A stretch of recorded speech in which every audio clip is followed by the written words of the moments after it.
de julgamentos do STF está no ar. O programa de hoje apresenta um julgamento que provocou um longo debate jurídico em torno da lei de crimes hediondos e o tráfico de drogas. Isso porque o tráfico de drogas ganhou nos últimos anos uma nova categoria, classificada como tráfico privilegiado. Na edição de hoje você vai saber melhor o que configura esse tipo de tráfico, a relação entre a lei de drogas, a lei de crimes hediondos e o tráfico de drogas. E ainda os detalhes da decisão do Supremo sobre esse assunto.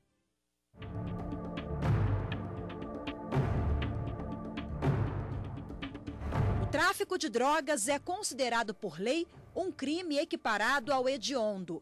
Um crime grave, onde as penas devem ser cumpridas em regime inicialmente fechado.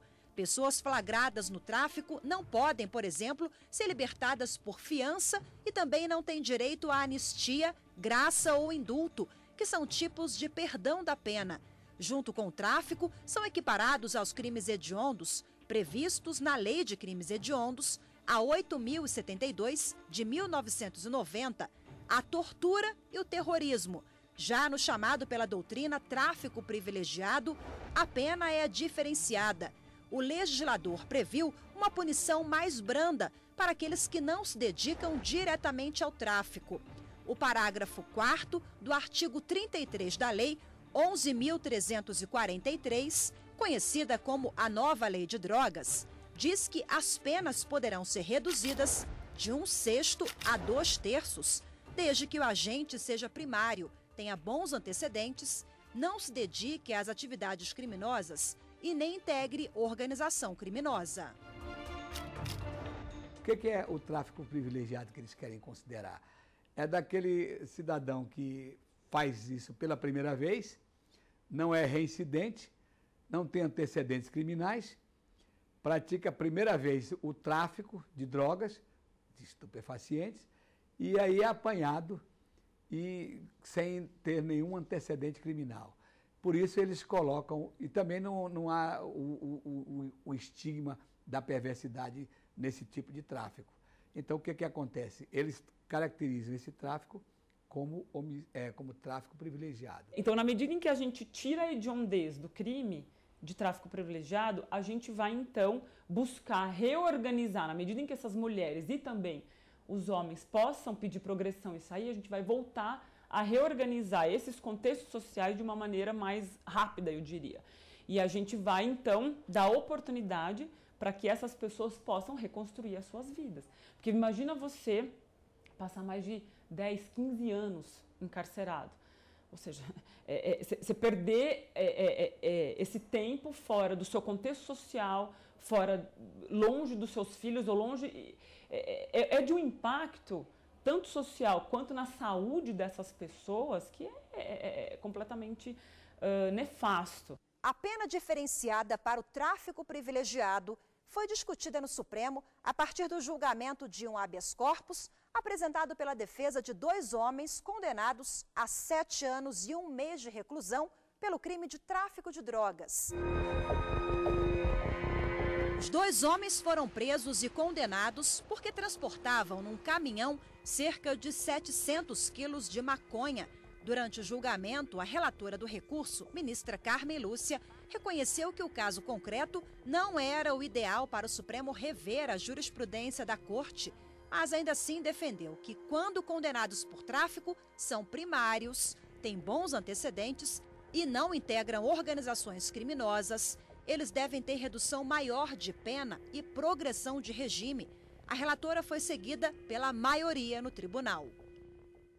O caso tratou de transporte rodoviário de 772 quilos de maconha. Segundo a prova, o motorista que dirigia o veículo tinha profissão lícita, não tinha antecedentes criminais, mas foi contratado para conduzir a carga de 3/4 de tonelada. E esse não é um caso singular. Pelo contrário, o proceder aqui revelado é perfeitamente adequado à forma racional como o tráfico de drogas costuma se organizar para minimizar o impacto da repressão estatal. As pessoas que estão em contato direto com a droga durante o transporte são aquelas com maior risco de prisão. Considerado o risco, não são os membros ativos das associações criminosas que fazem essa atividade. É comum o recrutamento de pessoas com a ficha limpa para atuarem ad hoc como mulas e motoristas do tráfico. Até mesmo sobre esse aspecto, esse é um julgamento com importância social de enorme gravidade, porque nós temos as mulheres com filhos que ficam aprisionadas porque o crime é hediondo. Com um alto índice de prisão, o advogado especialista em direito penal acredita que a decisão do Supremo pode ter impacto positivo na superlotação dos presídios. Isso porque, antes do julgamento, finalizado em junho, eram presos em regime inicialmente fechado, condenados por tráfico e tráfico privilegiado. Se ele é condenado ao tráfico privilegiado e ele é condenado a uma pena menor de 8 anos, ele pode já diretamente passar para o regime semiaberto. Não vai ficar impune, vai haver uma condenação. Se for acima de 8 anos, ele vai cumprir regime fechado. Até 8 anos, é o que eu estou dizendo, até 8 anos ele fica no regime semiaberto, dependendo da primariedade, dos antecedentes dele. É preciso, então, o juiz da vara de execução penal verificar essa situação. E o juiz da condenação também, pela condição do preso, do condenado, ele seja uma pessoa que pode ser imediatamente recuperável. Eu nunca fiz isso, é a primeira vez e não vou fazer mais. A terapeuta ocupacional e professora da Universidade de Brasília, Andréa Galassi, é especialista na área de combate às drogas e acredita que a decisão do Supremo faz valer o que está previsto em lei e não vinha sendo aplicado de maneira uniforme pelo Poder Judiciário. A lei de drogas, que é a lei de 2006, ela prevê claramente que o crime de tráfico privilegiado é aquele crime em que a pessoa ela é presa transportando ou comercializando droga, é um réu primário que tem bons antecedentes e que não tem ligação com a organização criminosa. Então, assim, o tráfico privilegiado, ele está previsto em lei. O que acaba acontecendo é que, assim, primeiro, o nosso sistema de justiça é um sistema conservador no que se refere à questão drogas.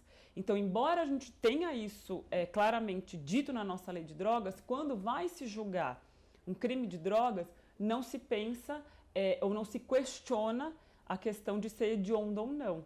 Já vai na lei de crimes hediondos, ou seja, ele já é enquadrado como um traficante em geral, não faz essa distinção. Então, essa distinção tem que ser feita quando a gente olha, bom, vamos pensar aqui, quem que é esse caso que eu estou julgando? Ele preenche os critérios para ser um tráfico privilegiado, ou seja, de menor importância desse pequeno traficante? Preenche, então ele não entra como crime hediondo, ele vai ser como um crime comum. Antes da decisão do plenário, as duas turmas do Supremo apresentavam entendimentos contrários ao que foi definido pelo Pleno do STF, assim como outras instâncias do Poder Judiciário. O que o Supremo fez foi simplesmente revalidar uma coisa que já existia. Foi como se ele fizesse uma harmonia entre a Constituição, a lei de drogas e a lei de crimes hediondos. E aí o Supremo falou, vamos reafirmar que isso existe? Então, assim, sistema de justiça, vamos investigar a polícia, direito, e conseguir colocar em diferentes cestos quem que é o traficante, quem que é o traficante de menor importância, esse pequeno traficante. No próximo bloco, você vai ver como votou cada ministro do Supremo. Vamos falar também um pouco mais sobre o papel, principalmente das mulheres, no tráfico privilegiado.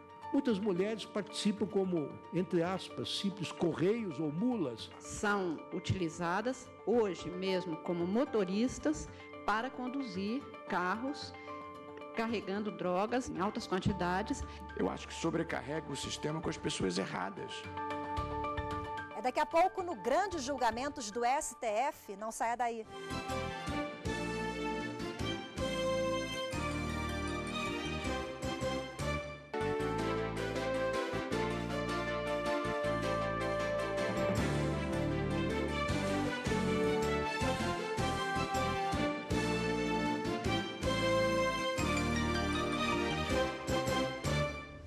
Estamos de volta com o programa que apresenta hoje o julgamento em que o Supremo definiu que o tráfico privilegiado não tem natureza de crime hediondo. De acordo com a maioria dos ministros, a partir de agora, réus que têm bons antecedentes e que são réus primários poderão se enquadrar na lei de drogas e conseguir assim uma redução maior de pena e a progressão de regime. Antes da decisão do Supremo, a Justiça entendia que o tráfico de drogas era considerado crime hediondo em todos os casos, mesmo no tráfico privilegiado. O processo começou a ser julgado em junho do ano passado. A votação terminou com 8 votos a 3 contra a hediondez do crime de tráfico privilegiado. A maioria acompanhou a relatora Carmen Lúcia.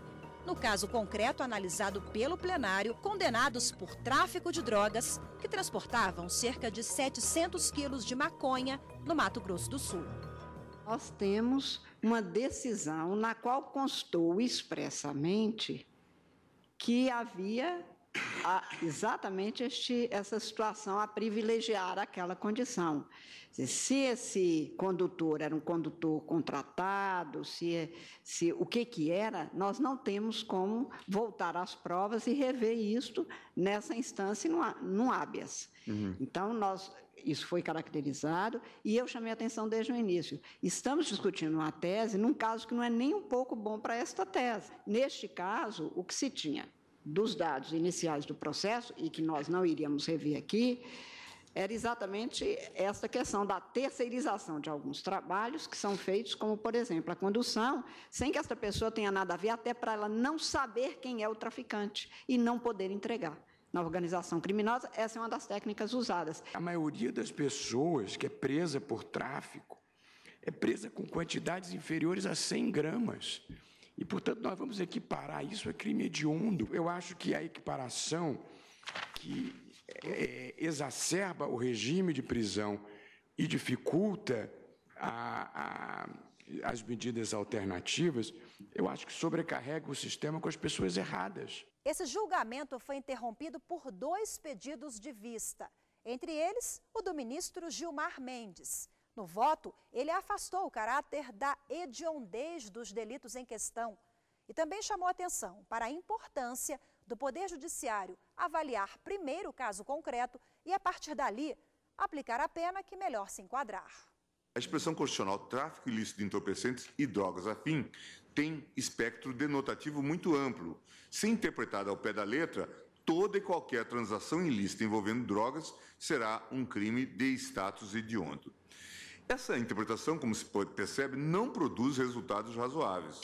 É possível que uma transação com drogas, em suas circunstâncias, não denote particular gravidade. Veja-se, por exemplo, a conduta de oferecer droga eventualmente e sem objetivo de lucro à pessoa de seu relacionamento para juntos a consumirem. Trata-se de uma conduta valorada pelo legislador como de menor potencial ofensivo, punida com pena máxima de 1 ano de detenção e multa. Não faria sentido algum considerar tal infração um crime inafiançável. E na corrente contrária, votaram os ministros Luiz Fux, Dias Toffoli e Marco Aurélio, que ficaram vencidos. Os 3 reconheceram como hediondo o crime de tráfico privilegiado. Era um motorista que, embora não tivesse antecedentes criminais, fosse primário, etc., mas estava conduzindo uma carreta com 772 quilos de maconha, o que já é um indicativo de que ele estaria atuando para uma organização criminosa, porque o caminhão tinha até batedor.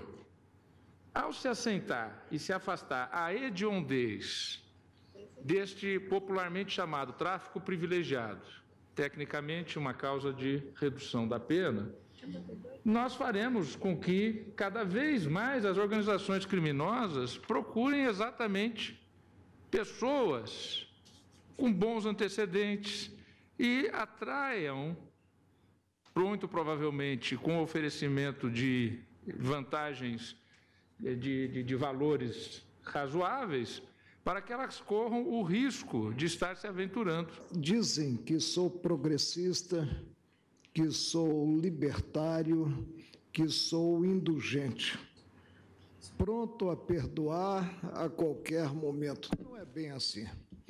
As consequências de enquadrar-se ou não o tráfico de drogas na Lei 8.078, de 90, são consequências gravosas para o réu. já que nós temos como regime inicial de cumprimento da pena necessariamente não se aplicando o parágrafo 3º do artigo 33 do Código Penal, o fechado, temos que a progressão só é possível se não for reincidente após o cumprimento de 2/5 da pena. Presidente, não há a menor dúvida que se deu normativamente ao tráfico de drogas um tratamento todo próprio. Não tenho como fugir a esses parâmetros normativos. A redação da lei de drogas, ela considera privilegiado um tráfico que é realizado por um freelancer. Não existe mais isso. Não existe traficante autônomo de drogas. Ele está sempre vinculado a uma organização criminosa. O que está se operando, na verdade, até e Vossa Excelência traz esses dados impressionantes, é uma certa mutação constitucional, porque o artigo é claro, né? A lei considera inafiançáveis, insuscetíveis de graça ou anistia, a prática de tortura ou tráfico ilícito de entorpecentes e drogas afins. Está previsto na Constituição. O ministro Edson Fachin foi o autor do segundo pedido de vista. Quando ele apresentou o voto dele no último mês de junho, uma situação atípica no plenário do Supremo Tribunal Federal. Na ocasião, alguns ministros que já tinham votado voltaram atrás e mudaram o voto. Acompanharam o entendimento apresentado pelo ministro Edson Fachin. Isso aconteceu em razão da maturidade da nossa Suprema Corte. Se não tem antecedentes, ele pode muito bem, numa condenação até 8 anos, ele ir para o tráfico privilegiado, que é uma figura criada e bem criada pela Suprema Corte. O ministro Edson Fachin reajustou o voto, que já tinha sido anunciado na sessão anterior, e desta vez entendeu que o legislador não desejou incluir o tráfico privilegiado no rol dos crimes equiparados a hediondos. A determinação constitucional não revela tamanho alcance e deve ser compreendida à luz da individualização da pena, cuja materialização primeira recai sobre os ombros da lei ordinária, sob pena de esvaziamento da atribuição conferida pela própria Constituição. Ademais, o gravoso regime em comento constitui âmbito de cunho excepcional e, de acordo com essa condição, deve ser reservado ao legislador espaço para a incidência do regime geral a hipóteses específicas que não se reajustem aos respectivos pressupostos ou que não exijam retribuição penal em tamanha dimensão. Em casos extremos, é possível que o princípio da proporcionalidade atue como parâmetro normativo de controle de constitucionalidade. E, sendo assim, com maior razão, é possível que o referido princípio funcione como instrumento interpretativo dirigido a desvelar o real alcance da norma infraconstitucional. Agora, com o voto do ministro Edson Fachin, me convenço de que também devo reajustar o meu voto para acompanhar a eminente relatora. Eu oscilei, mas terminei convencida pelo voto do ministro Fachin. Eu também, senhor presidente, peço vênia a todos os que pensam em sentido contrário para, acompanhando a eminente ministra e a relatora, deferir o pedido. A relatora do habeas corpus, ministra Carmen Lúcia, falou sobre o impacto do tráfico privilegiado, principalmente entre as mulheres. É que, normalmente, neste caso, são crimes, o tráfico dito privilegiado, que é da doutrina, pela circunstância de que, ou por dependência econômica, ou por dependência psíquico-afetiva, ela acaba realmente servindo com subserviência total, são utilizadas hoje mesmo como motoristas para conduzir carros carregando drogas em altas quantidades, exatamente por considerar que nós, mulheres, não teríamos uma aparência que facilmente fosse detectável e há um aumento realmente significativo. Hoje a média de prisão de mulheres aumentou de 6% para 7 e um pouco por cento em todas as carceragens brasileiras. Tem um dado de já chegando a 70% de mulheres que são apenadas exatamente ou aprisionadas exatamente por causa da questão das drogas. Um levantamento do Ministério da Justiça revela que as mulheres são as grandes envolvidas no tráfico privilegiado. Segundo esse estudo, elas não desempenham papel de destaque no tráfico, não integram organizações criminosas e têm bons antecedentes. As estatísticas revelam que dos 622 mil presos no Brasil, entre homens e mulheres, 28%, ou seja, 174 mil pessoas, estão presas por condenações decorrentes da aplicação da lei de drogas. Desses 174 mil, 68% são mulheres envolvidas com os tipos penais de tráfico de entorpecentes ou associação para o tráfico. A população carcerária feminina no Brasil vem crescendo e vem crescendo em proporções alarmantes, de tal modo que de 2000 a dezembro de 2014, ela saltou de 5.601 para 33.973 encarceramentos. Somente em Roraima, 78% das mulheres presas foram acusadas de delito relacionado a drogas, em comparação com apenas 30% da população masculina. Em Mato Grosso do Sul, o percentual eleva-se a 86% das mulheres presas no estado. Muitas mulheres participam como, entre aspas, simples correios ou mulas, ou seja, apenas transportam a droga para terceiros, ocupando-se, o mais das vezes, em mantê-la no ambiente doméstico em troca de alguma vantagem econômica.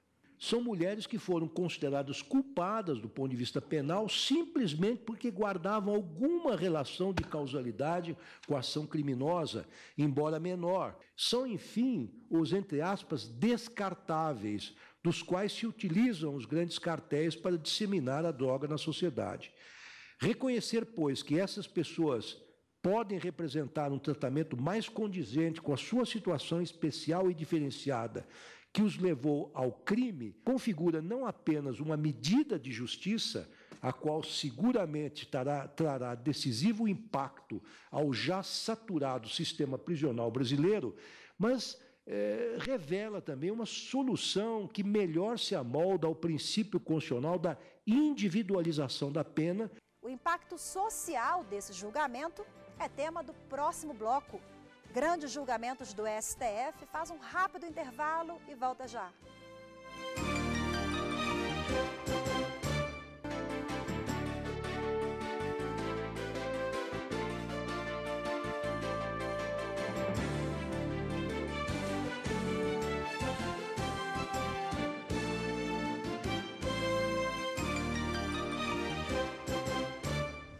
Você assiste no programa de hoje um julgamento que pode ter um impacto direto na superlotação dos presídios e na ressocialização de detentos. O Supremo decidiu, por maioria, que réus primários condenados por tráfico privilegiado não respondem por crimes hediondos.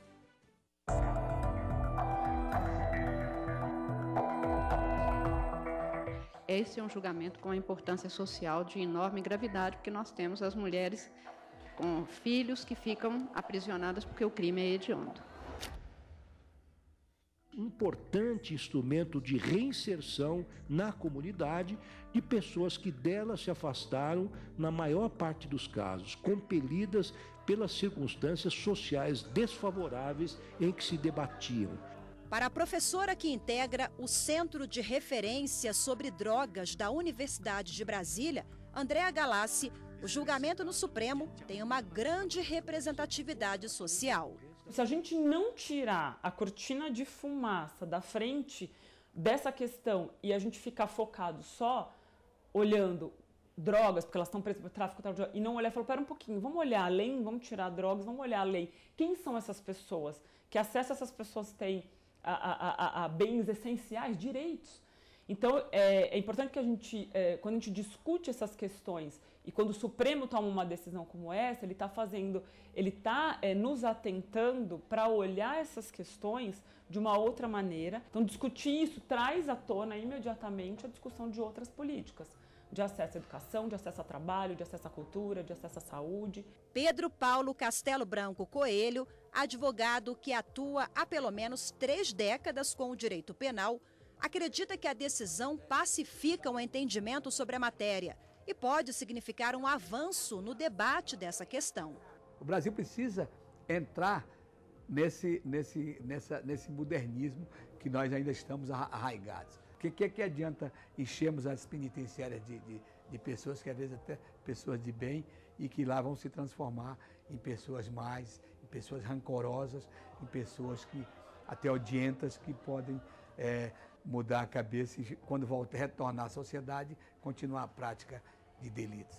Quem entrou nisso uma vez e é do bem e tem bons antecedentes primário, ele não retorna a isso. O que nós estamos falando, então, de pessoas que são oriundas de regiões desiguais, vulneráveis, né, com baixo acesso a bens sociais, econômicos. Então, na medida em que a gente tem a retirada da hediondez, a gente consegue, então, possibilitar que essas pessoas reconstruam as suas vidas e que elas possam, então, voltar para os seus contextos e buscar outras formas de poder tocar as suas vidas, com sua família, com seus filhos, com seus familiares, amigos e pertencendo ao seu contexto.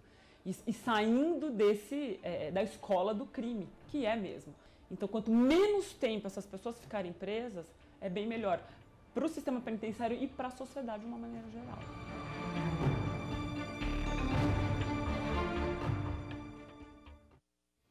E assim nós terminamos mais esta edição. Lembrando que se você quer rever este ou outros programas, é só acessar o site tvjustiça.jus.br. Obrigada pela companhia e até o próximo programa.